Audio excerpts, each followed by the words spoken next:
So the deer is walking through the woods.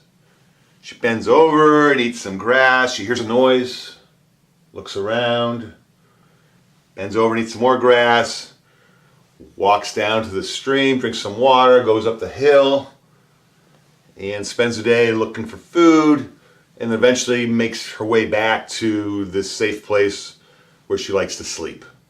At no point is the deer actually thinking about it. She's just moving from her body.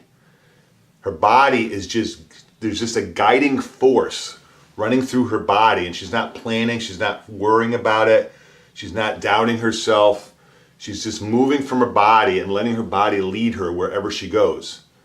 And then there was that point during the day where a hunter was right over there, and she ran away and ran up to the top of the ridge, and whew, the hunter almost got her, and it was scary. And then when she got to a safe place, she stopped and whew, took a breath, and then she had all this anxiety and fright inside of her. But what she did is she went like this, just shook it off, just shook off all the bad energy and completely cleared herself.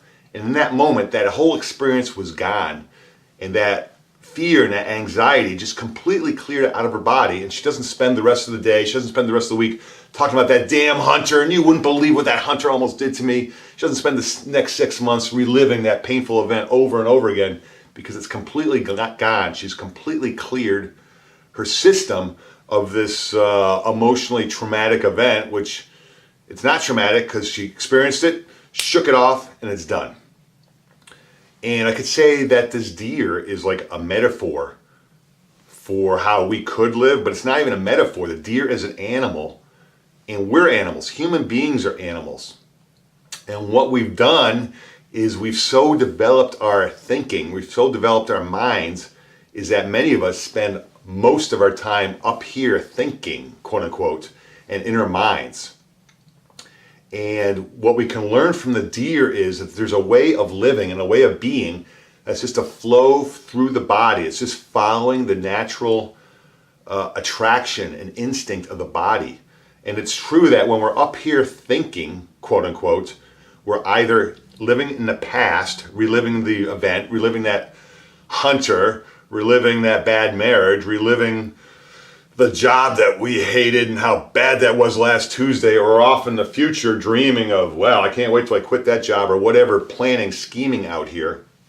But if we're truly in the present, which is where our power is, we're not thinking. You can't think and be in the present. You can only feel. You can only feel and operate from your body. That's where the present experience is.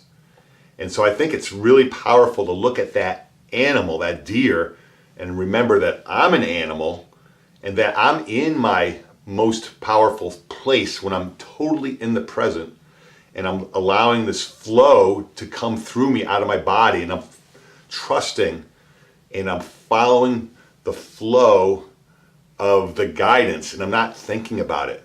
And yeah, thinking's a valuable tool. Humans have a very refined, developed sense of thinking, but most of what we call thinking is not thinking. Most of what we call thinking is reliving that same event over and over again. It's like, oh, you wouldn't believe what happened to me when I was 3 years old with my mom, or that marriage sure sucked and I hate that person, or we're off planning for some magical event. We're off daydreaming about how it would be if one day, something like that, or we're off planning, well, I can't wait till I get back to work, then I'm gonna do X, Y, and Z, and oh, I gotta go home and I gotta take care of the laundry. And so we're always off in the future trying to figure out the next thing, or we're always off in the past, and that's what we call thinking.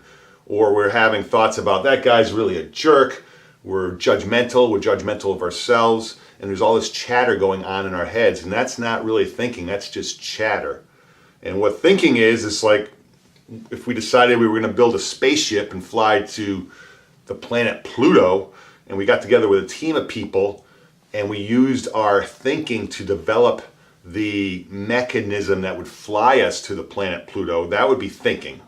Or if we used our intuition and we tapped into, if we could really just be with, like, Einstein's a great example. This guy comes up with this formula, E equals mc squared. He just kind of pulls this concept out of the ethers. And he did that. That's real thinking. And the thinking wasn't just him and his chatter. The thinking was him being quiet and allowing something to be revealed to himself. That's real thinking. But most of what I do, and probably most of what you do, is relive past events, worry about what you're going to do when you get home and what you have to do. And that chatter, that repetitive chatter, that negative self-talk over and over again is not thinking. It's just chatter in the mind. And it's really powerful for me to remember that the deer and how the deer is just moving from her body. And I've been playing with this myself. The more that I can just get my own body clear of all this old stuff and traumatic emotions and memories, the more I can clear my own body, the more I am able to just get into my body.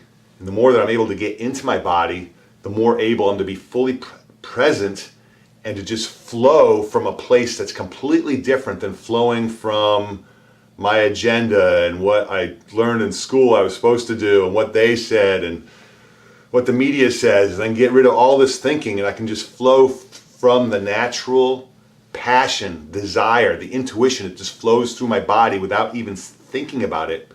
And I can just trust it and go with it.